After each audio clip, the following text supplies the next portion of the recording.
Coucou les merveilles, c'est Chloé. Je suis avec mon Il était une fois 20 contes interactifs. Donc vous êtes le héros. Suite à la sortie du livre, on m'a posé quelques questions. Et c'est vrai que je me suis rendu compte que je vous l'avais présenté, mais que je vous avais pas fait tester je vous avais pas montré en fait concrètement comment on pouvait l'utiliser. C'est quelque chose que je fais quand je vous présente des oracles. Parce que je trouve que ça vient toujours compléter en fait la présentation, on va dire, de l'objet, quoi. Le fait de l'utiliser, parce que les oracles, c'est quand même des objets qu'on utilise, ils sont pas là pour rester sur nos étagères. Donc oui, en fait là, je n'ai pas pensé à vous faire comment dire, un exemple d'utilisation, donc je vais le faire dans cette vidéo. Et alors, une question qui m'a été posée, c'est vrai, j'avais pas du tout pensé à préciser. On m'a demandé est-ce que c'est un livre adapté pour les enfants? Alors, non, je dirais non. En fait, c'est vrai que quand on pense conte de fées, on pense enfant. Mais non, je l'ai pas conçu pour les enfants. En fait, faut vraiment le voir plus comme un livre oracle. C'est avant tout en fait un objet divinatoire, avant d'être un recueil de contes. Les contes en fait qui sont inclus dans ce livre, ce sont des contes, moi j'appelle ça des contes intuitifs, on pourrait appeler ça des contes thérapeutiques. En fait, c'est des contes qui ont été canalisés, que j'ai écrits pour des personnes qui m'en ont fait la demande. C'est quelque chose que je proposais, je le propose plus aujourd'hui parce que ça me demande beaucoup de travail aujourd'hui. Je préfère me consacrer à autre chose. Mais voilà, pendant un temps, en fait, je proposais d'écrire des contes intuitifs. Donc, en fait, la personne venait me voir, elle ne me posait pas de questions. C'était pas comme un tirage, en fait. Ne me posait pas de questions précises. Mais en général, enfin même toujours, les gens venaient me voir parce qu'ils traversaient une période compliquée dans leur vie et ils cherchaient un éclaircissement, ils cherchaient une voie de guérison, ils cherchaient à trouver la paix, mais ils ne me décrivaient pas ce qui se passait dans leur vie. C'était très important pour moi que je sois totalement neutre, que je ne sache pas en fait, pour que mon mental ne soit pas parasité et que ce soit vraiment mon intuition qui parle. Donc juste une personne venait me voir et me disait voilà, j'ai besoin d'un conte, un conte intuitif, un conte qui va venir parler à mon âme et qui va venir m'aider dans la situation que je traverse. Et moi, à partir de là, je faisais, c'est pour ça que j'appelle ça des contes intuitifs, parce que c'est de l'écriture intuitive. Je me lançais dans cette écriture, donc d'un conte qui était destiné à cette personne spécifiquement. Et donc j'écrivais le conte et ensuite je proposais aussi des pistes d'interprétation au niveau symbolique, ce que je ressentais quand je relisais ce que j'avais écrit, ce qui me semblait pertinent, oui, en termes de guidance. En fait, je traduisais, entre guillemets, le conte en guidance. Au début, je le faisais pas, ça, mais ça m'a été demandé, donc du coup, dans un deuxième temps, c'était quelque chose que je proposais.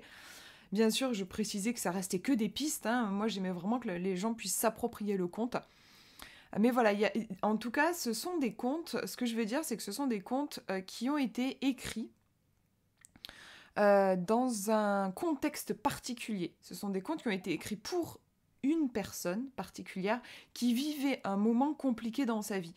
Et en fait, voilà, vous avez 20 contes. Ces 20 contes, en fait, ce sont 20 contes que j'ai écrits il y a plusieurs années. Alors bien sûr, j'ai demandé l'autorisation à chaque personne pour qui j'ai écrit le conte. Chacune m'a donné l'autorisation.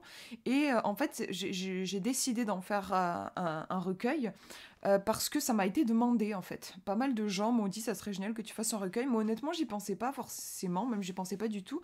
Parce que pour moi ça restait une expérience un peu intime, hein. Je créais chaque conte pour une personne spécifiquement. Mais ça m'a tellement été demandé que je me suis dit effectivement pourquoi pas. J'ai demandé aux gens ce qu'ils en pensaient. Ils avaient l'air complètement open, ouverts à cette idée. Et c'est vrai que finalement, même si on est tous uniques, on a tous des parcours différents, on traverse quand même tous aussi des choses similaires. Je veux dire, à un moment donné dans une vie humaine, on va tous traverser des moments de deuil, par exemple, où on va perdre des proches. On va vivre des moments de complètement de grosses remises en question, de bouleversements, des problèmes de santé qui viennent aussi complètement fragiliser un équilibre de vie. Enfin, c'est des choses qui sont quand même universelles dans une vie humaine. On traverse voilà, des moments, des difficultés qui sont partagées par d'autres. Donc du coup, voilà pour les contes. Donc vous voyez qu'on n'est pas sur des contes pour les enfants. Après, je pense, enfin, en fait, je dirais qu'à partir de 11-12 ans, enfin, je dirais plutôt adolescent, oui, mais pas pour des tout petits, puisque après, voilà, c'est aussi des contes avec une forte symbolique. Je pense que les enfants bon, déjà, ne saisiront pas la symbolique. Après, c'est pas grave, justement, il y a les contes de base, il y a des symboliques, les enfants captent pas la symbolique, mais sont bercés par les images, les voilà. Mais là, ça me semble pas adapté pour des enfants voilà, de moins de 11 ans, je dirais. J'ai un truc dans la gorge, je vais y arriver. J'ai pas d'eau à proximité en plus. Je vais y arriver. Bref, donc ça c'était pour répondre à cette question-là. Et donc maintenant je vais vous faire un exemple, justement, parce que je vous parlais d'oracle. Comment est-ce qu'on peut l'utiliser pour une question précise? Alors, je vais vous faire une version simplifiée, parce que je veux pas que la vidéo soit trop longue et trop lourde non plus à écouter. Donc, je ne vais pas tout faire, en fait. Il y a beaucoup Je vous ai fait une introduction. En fait, il y a plein de pistes à explorer dans un conte. Je vous donne plein de clés pour interpréter justement un conte en fonction d'une question que vous avez posée. Et l'idée, c'est de croiser toutes ces informations pour avoir une réponse par rapport à votre question. Là, je vais pas faire ça. Je vais pas aller chercher toutes les informations dans le conte et tout ça, parce que sinon, ce serait un peu trop long, je pense. Donc, l'idée, c'est juste de vous montrer en gros et aussi peut-être de vous lire un conte, en fait. Ça aussi, ça m'a été demandé de vous lire un conte pour que vous puissiez voir un petit peu le style d'univers, l'écriture, enfin bref, que vous puissiez voir si ça vous parle, quoi. Alors, donc ça, je vous l'avais expliqué dans la vidéo de présentation. En fait, vous avez dans le conte, j'ai inséré des dés. Vous avez des dés, ce que j'appelle des dés immersion, c'est avec des petits pictogrammes là. Vous avez ici le dé odeur pour sentir une odeur et tout ça. En fait, l'idée pour moi, c'était vraiment de rendre les contes interactifs et que vous puissiez sentir l'odeur d'un lieu, voir la couleur d'un objet, tout ça en lançant des dés. Alors là, je ne les ai pas avec moi, je ne suis pas chez moi. Vous voyez, le décor a changé par rapport à d'habitude, donc je ne les ai pas. En fait, je les ai laissés chez moi. Donc je ne vais pas vous faire... je vais sauter ces dés immersion et on va se concentrer sur les dés que j'appelle les dés histoire, où là c'est un dé simple. Vous voyez, j'en ai pris un là que j'ai trouvé. On va faire ça plus. Je pense que ça vous donnera quand même un bon aperçu. Alors, je n'ai pas pris non plus avec moi, je m'étais fabriqué un petit oracle, donc parce qu'il y a 20 contes, je m'étais fabriqué 20 petites... en fait, j'avais 20 petites pierres que j'avais peintes avec un symbole. C'est une activité que je vous propose qui est détaillée dans le livre aussi. Je ne les ai pas avec moi, donc du coup, on va faire la méthode bibliomancie. Je vais choisir un conte au hasard, comme ça, en feuilletant le livre. Donc... Alors, attendez, je me positionne bien. Quelle question on pourrait poser? Du coup, je vais prendre une question précise. On est sur un exemple. Hein. On va prendre... je traverse une période compliquée. Justement, je parlais de bouleversement. Voilà, je suis dans un bouleversement de vie et je ne sais plus à quoi me raccrocher. J'ai l'impression que tout s'effondre. Voilà, j'ai ce sentiment que tout s'effondre dans ma vie. Et j'aimerais demander à la sagesse des contes de m'aider. C'est quelque chose aussi que je vous précisais dans la vidéo de présentation. C'est un livre oracle qui va être adapté pour des questions assez profondes. Si vous vous posez une question...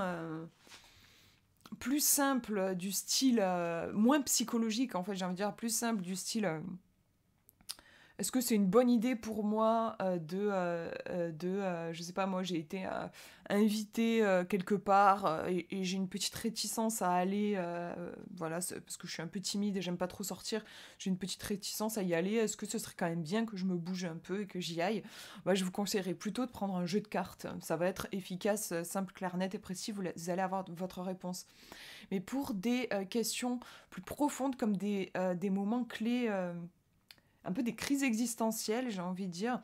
Vous savez, des problèmes, un problème que vous avez qui est récurrent, qui revient dans votre vie tout le temps. Ça peut être voilà, vous n'arrivez pas à être heureux en amour, ou vous avez toujours des problèmes financiers, ou votre santé, enfin bref, il y a quelque chose qui revient. Là, un tirage de cartes, ça suffit pas. Et là, les contes, ils vont pouvoir vraiment avoir leur importance parce que ça vient travailler vraiment au niveau inconscient, en fait. Donc là, on va prendre une question du coup un peu profonde, un peu psychologique, où une personne a le sentiment que son monde s'effondre, elle ne sait plus à quoi se raccrocher. Donc elle demande de l'aide au conte par rapport à cette situation. Donc moi j'aime bien l'idée de toquer 3 fois, comme si je frappais à la porte de l'univers des contes, et ça, comme si je réveillais un petit peu le livre, et je demande donc un conte qui aide par rapport à ce bouleversement-là, cette personne qui ne sait plus à quoi se raccrocher dans sa vie. Donc j'ai ouvert au hasard, vous voyez que je suis pas tombée sur un titre, donc je vais revenir en fait à l'origine, et je suis tombée sur Cœur brisé. Alors bon, je vais peut-être pas vous le lire comme ça, je vais le lire comme ça parce que sinon ça va être compliqué pour moi. Cœur brisé. Donc là déjà le titre va agir comme le titre d'une carte d'un oracle. Donc déjà moi je vous invite à interpréter, mais tout ça c'est expliqué, hein, je vous donne toute une méthodologie au début pour interpréter vos contes. Mais là donc l'idée c'est de commencer à voir comment est-ce que le titre résonne. Cœur brisé. Peut-être que effectivement la personne qui a posé la question, je disais, elle avait le sentiment que son monde s'effondre et il se trouve que elle vit une peine de cœur, elle a le sentiment d'avoir le cœur brisé, donc voilà, on y est. Déjà, ça peut résonner par rapport à elle. Oui, effectivement, je me sens rencontrée et vue comme si le conte me voyait et il voit que là, en fait, actuellement, je ne sais plus à quoi me raccrocher parce que j'ai le cœur brisé.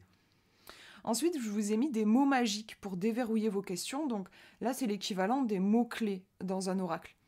Donc là, en mots-clés, on a hypersensibilité, recherche d'amour, difficulté relationnelle, blessure du cœur, innocence, pureté, quiproquo, lien affectif, authenticité, un cœur fragile qui se brise sur des protections, donner ce qui nous manque. Alors là, moi, je vous invite aussi à voir, à les lire même à voix haute et à voir ce qui résonne par rapport à la question. Il y a des mots qui vont pas vous parler plus que ça, il y en a d'autres, vous allez vous dire, tiens. Et là, par exemple, quand j'ai lu un cœur fragile qui se brise sur des protections, ça m'a fait quelque chose. Je sais pas, j'ai senti qu'il y avait comme une vibration différente, donc je prends par rapport à ma question. Peut-être que la personne qui a posé...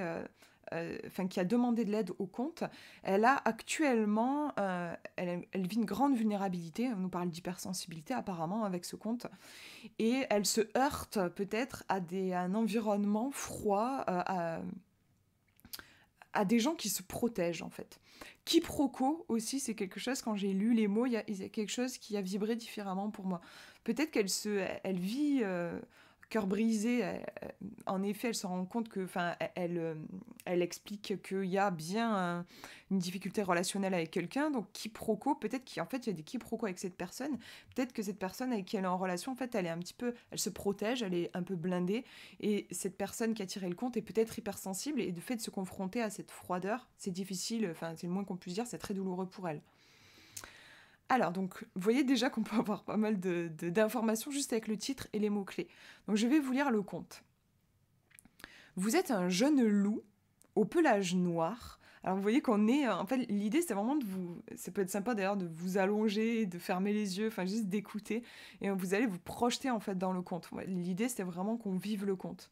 Vous êtes un jeune loup au pelage noir comme la nuit et aux yeux bleus comme l'eau. Ce que vous ne savez pas, c'est que dans votre cœur tout chaud se trouve un fragment de lune. C'est peut-être pour cela que vous vous êtes toujours senti différent. Le morceau de lune dans votre corps vous confère une grande sensibilité et un puissant désir de contribuer, contrairement aux autres loups de la meute qui ne pensent qu'à chasser. Vous ne songez qu'à aimer. Ensuite, on a ici un petit encadré qui me montre que je vais devoir lancer mon dé. Et là, on me dit une qualité de cœur qui peut vous aider à résoudre votre problème. Donc ça, c'est un petit encadré qui est en fait en lien avec notre histoire. Ici, on nous dit que le loup, qui est le personnage principal de l'histoire, il a des qualités de cœur que les autres n'ont pas. Donc là, je vous invite à voir par rapport à la question posée. Donc là, par rapport à cette personne qui vit des moments très difficiles dans sa vie. qui rencontre des difficultés, une qualité de cœur qui pourrait l'aider. Donc là, elle prend un petit dé, donc un dé à jouer. Je vais le lancer. Et j'ai fait un 5. Donc je vais au numéro 5. Et ça me dit, armez-vous de courage. Ne craignez aucune épreuve. Vous êtes bien plus puissant que vous ne le croyez. Il est temps de relever les défis et de vous affirmer. Vous pouvez le faire. Soyez même convaincus que vous l'avez déjà fait. Donc là, c'est un message qui agit vraiment comme une guidance, comme dans un oracle. Donc là, la personne sait que faut pas être timide. On est sur un profil apparemment quand même d'une personne hypersensible qui a le cœur brisé. On nous dit il faut entre guillemets pas se laisser abattre. Il va falloir qu'elle fasse preuve de courage pour surmonter les difficultés, mais elle a la force. On demande là à la personne de mobiliser ce courage, de mobiliser cette force. Il ne s'agit pas de battre en retraite en fait. Je continue l'histoire. Un beau jour de printemps, vous découvrez sur votre chemin un magnifique troupeau de moutons gardé par un berger d'à peine 10 ans. C'est la première fois que vous voyez un être humain. Vous êtes aussitôt touché par ce charmant petit bipède tout frêle. Quelle drôle de créature, pensez-vous. Je n'ai jamais rien vu de pareil. Mon instinct me dit que nous pourrions être bons amis. Je vais aller cueillir quelques baies dans la forêt pour l'apprivoiser. Après une fructueuse récolte, vous vous approchez doucement du petit berger qui s'est endormi au pied d'un arbre. Vous déposez les baies récoltées et vous partez vous cacher dans un bosquet pour observer la réaction de l'enfant. Dès que ce dernier ouvre les yeux, il semble ravi de découvrir votre cadeau et mange tous les fruits accompagnés d'une tranche de pain pour son goûter. Parfait, songez-vous. Il semble apprécier les fruits. Je retournerai dans la forêt demain et lui en apporterai d'autres au petit déjeuner. Le lendemain, le petit garçon découvre à nouveau au pied de l'arbre un petit tas de baies sauvages. La même chose se produit le lendemain et le surlendemain, jusqu'à ce que le jeune berger se mette à crier dans la vallée. « Qui dois-je remercier pour ces baies qui me sont apportées tous les jours ? Qui êtes-vous ? Montrez-vous, je ne vous ferai pas de mal. » Vous vous décidez alors à sortir timidement du bois. Quand l'enfant vous aperçoit, il fait quelques pas en arrière et prend un bâton pour vous menacer. « Va-t'en, loup, retourne dans les bois. »« Mais c'est moi qui t'ai apporté ces baies. »« Je ne suis pas méchant, dites-vous en baissant la tête. »« C'est toi, vraiment ?» dit le garçon en se rapprochant lentement. En vous observant de plus près, il aperçoit un peu de jus de framboise sur vos babines. « Oh, mais oui, c'est bien toi, s'écrie le garçon. Il ne faut pas m'en vouloir pour le bâton, mais on m'a appris à me méfier des loups. »« Se méfier ? Qu'est-ce que ça signifie ? Demandez-vous surpris. Ça veut dire qu'il faut rester sur ses gardes, faire attention, car il peut y avoir du danger. Il faut être prêt à se défendre. »« Oh, je ne connaissais pas ce mot-là, mais de toute façon, il ne me plaît pas. Et dis-moi, quel est le contraire de se méfier ? » ?»« Faire confiance, » répond le garçon avec un petit temps de réflexion, après un petit temps de réflexion. « Et qu'est-ce que c'est, faire confiance ? C'est ouvrir grand les bras, aimer même si rien ne nous garantit qu'on le sera en retour. C'est ouvrir son cœur, je crois, dit le garçon. Ah, ça me plaît, c'est tout à fait moi, confiance. » Vous voyez, déjà, c'est intéressant, je vous dis ce qui me vient. En fait, on peut toujours faire... L'idée, c'est de faire des parallèles entre l'histoire et le vécu de la personne.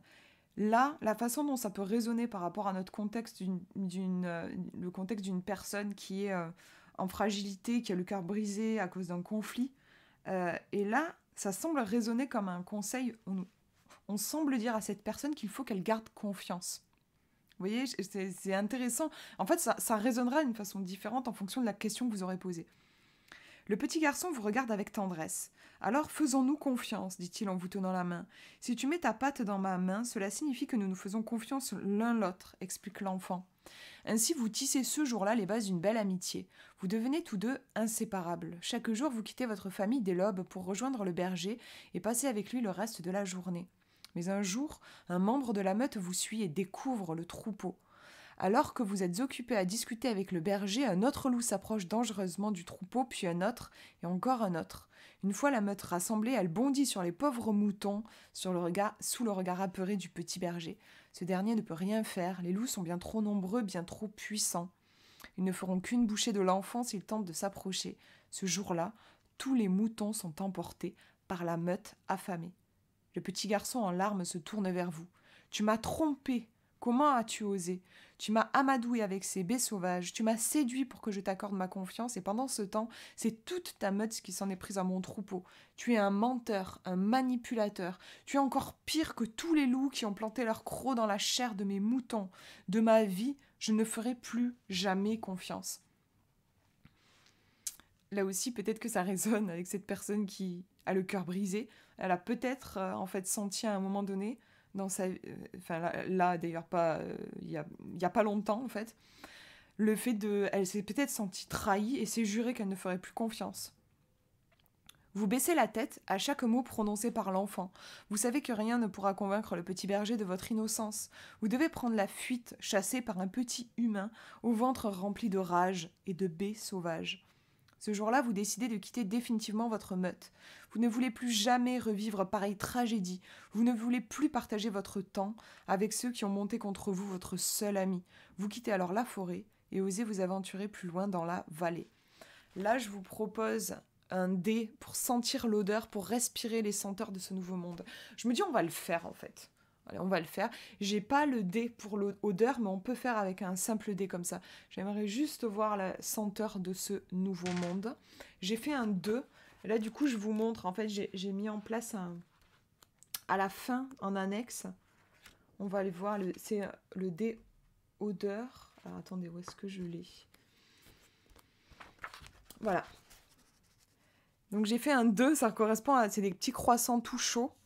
Et donc, c'est la signification, c'est une odeur gourmande. Donc, on peut imaginer une odeur de gâteau, une odeur de sucrerie, une odeur de croissant chaud. Et là, je vous ai mis l'interprétation au niveau symbolique. Qu'est-ce que ça signifie? C'est un lieu imprégné d'énergie qui nourrisse nos besoins, qui remplissent, qui contentent, qui réconfortent. C'est un lieu propice pour renouer avec son enfant intérieur et faire le plein de bonnes énergies. Donc là aussi, on peut l'interpréter et se dire que cette personne qui a le cœur brisé, elle a peut-être besoin d'un chocolat chaud, d'un truc cocooning, de trucs super réconfortants parce que son cœur est juste en miettes, quoi. Là, vous découvrez un superbe potager qu'un fermier est en train de bêcher. Vous vous cachez derrière un buisson pour mieux l'observer. Incroyable, un autre bipède tout rose, songez-vous, mais celui-ci est plus grand et plus costaud. Peut-être que nous pourrions nous faire confiance l'un l'autre. Mais avant tout, je dois l'apprivoiser. Songez-vous en levant le museau vers le ciel. Une forte odeur d'or et de diamants flotte dans l'air. Tous les animaux savent que les humains sont fous des trésors. C'est pourquoi vous avez la conviction que vous venez de trouver le meilleur des cadeaux pour vous faire aimer de ce jardinier. Si votre flair ne vous trompe pas, le butin se trouve au beau milieu du potager entre la rangée de carottes et celle des artichauts. Sans réfléchir davantage, poussé par votre désir d'apprivoiser le bipède sauvage, vous vous élancez dans le jardin et commencez à creuser pour déterrer le trésor convoité. Il sera si heureux, si fier de moi, qu'il m'aimera aussitôt, pensez-vous en creusant. Il m'accordera sa confiance et rien ne pourra jamais la briser. Alors que vous n'êtes plus qu'à quelques centimètres du fameux butin, le fermier arrive avec sa fourche en criant « Sale bête, fous le camp d'ici, laisse mes plantations tranquilles !» Vous comprenez que vous n'avez pas le temps de vous expliquer et vous vous enfuyez à toute allure pour échapper à ce fermier enragé. Vous courez sans vous retourner durant des heures, vous parcourez toute la vallée, traversez des rivières et des forêts, vous courez jusqu'à perdre haleine, quand tout à coup, une vive douleur vous pousse à arrêter votre course. C'est votre cœur qui vous fait terriblement souffrir. La tristesse prend alors le dessus. Pourquoi? Pourquoi sanglotez-vous? Je n'ai jamais rien fait qu'être serviable. Je voulais juste être aimé. Qu'est-ce que j'ai fait de mal? Qu'est-ce que j'ai fait pour mériter de me faire traiter comme un monstre? Et plus vous pleurez, plus la souffrance dans votre cœur s'amplifie. La douleur est telle que vous vous mettez à hurler de douleur. Votre cœur se brise alors, libérant le fragment de lune. Et là, on va le faire, du coup, je suis lancée le découleur pour connaître les reflets de votre fragment de lune. Je lance mon petit dé, on va voir. Ah, je l'ai perdu, je recommence. Non, en fait, si, c'est bon, je l'ai eu, je suis tombée sur le 3. Le 3. Donc, je suis sur le dé couleur, je vais en annexe. Et on est sur la couleur rouge. Donc, il a le fragment de lune qui sort du cœur du loup, il est rouge. Ça nous parle d'ancrage, de puissance, de vie et de passion. C'est intéressant, ça vient résonner, je trouve, avec le conseil qui était de garder courage. On a cette force, peut-être que la personne l'ignore, elle a peut-être le sentiment là d'être complètement à terre, brisée par ce qui vient de se passer, mais apparemment, elle a une sacrée puissance dans son cœur, cette personne. Ce petit éclat d'argent, comme un bout de miroir, s'élève lentement devant vos yeux bleus. La douleur est passée. Il n'y a plus que le silence et ce morceau de lune qui s'élève, léger comme une plume. Il s'élève haut dans le ciel, bien au-delà des nuages, jusqu'à la magnifique lune argentée. Là, il se blottit contre elle comme un enfant qui retrouve les bras rassurants de sa maman. Petit dé, l'émotion à libérer pour trouver la paix. Donc là, c'est un dé comme celui-ci qui va nous donner une guidance. L'émotion à libérer pour trouver la paix. J'ai fait un 5. Et on nous dit donc, vous avez besoin de vous libérer de la panique. Soufflez un bon coup, apprenez à dédramatiser. Votre sensibilité vous joue sûrement un tour. Elle est en train d'amplifier un événement que vous êtes tout à fait capable de surmonter. On revient sur le message qu'on avait eu avec le courage, vous pouvez y arriver et tout. Et puis avec la couleur rouge et tout, on a quelque chose qui nous...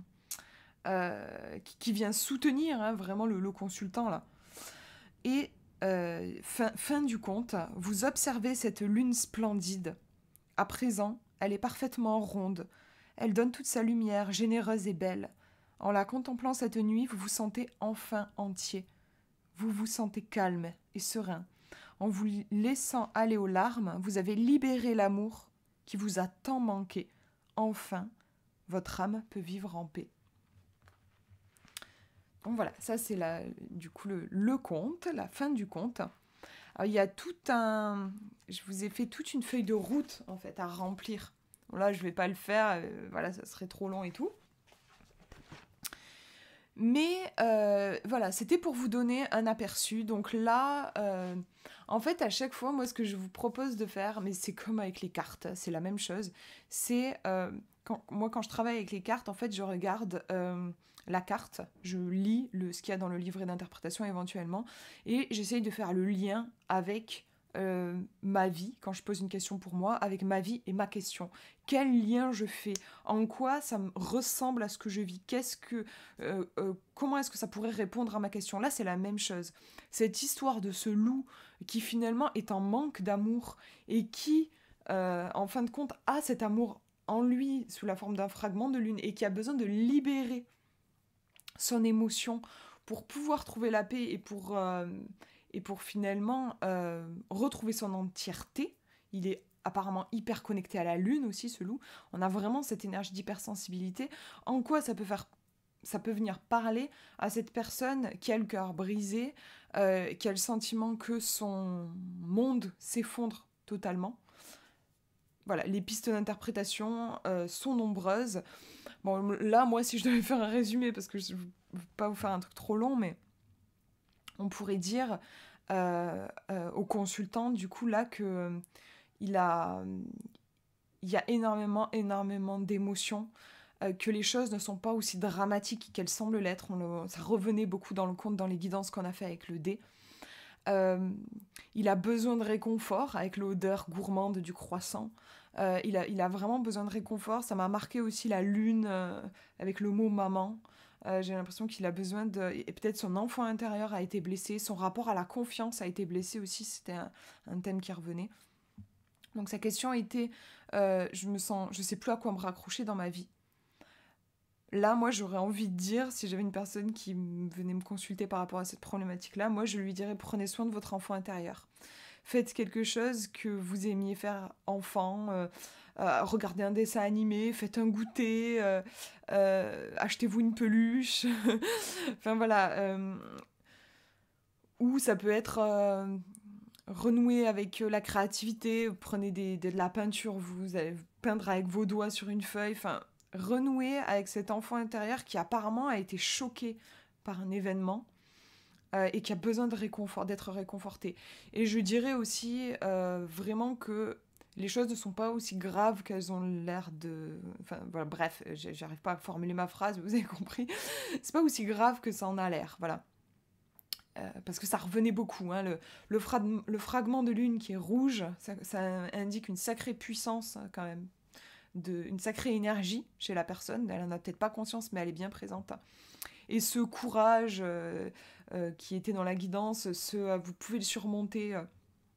Donc voilà, il y a quelque chose qui va vraiment dans le sens de la vie. Et si la personne, elle a vraiment l'impression d'être au fond du trou, bah, va falloir tempérer un peu, enfin, essayer peut-être de la réconforter en lui disant oui, il y a vraiment quelque chose qui est extrêmement douloureux, mais c'est peut-être pas aussi grave que ça en a l'air. Il y avait aussi la thématique du quiproquo dans les mots-clés, donc ça peut être intéressant à creuser. Voilà pour cet exemple. Bon, j'ai fait une demi-heure, je voulais pas faire plus, donc ça va. Bah, j'espère que ça vous aura aidé un petit peu à mieux voir le travail qu'on peut faire. C'est une intro là que je vous ai fait parce qu'on peut aller plus loin, mais voilà, au moins que vous ayez un aperçu. En fait, c'est toujours l'idée, c'est quand je vous fais des tirages avec les oracles, c'est ça, c'est pour vous donner un aperçu. Moi, je vous tire que 3 cartes, hein, donc ça reste pas hyper précis. Mais voilà, puis que aussi vous ayez pu voir le type de conte qu'il y a, voilà, et l'univers que je vous propose dans ce livre. Voilà pour cette vidéo. Je vous fais de gros bisous. Prenez bien soin de vous.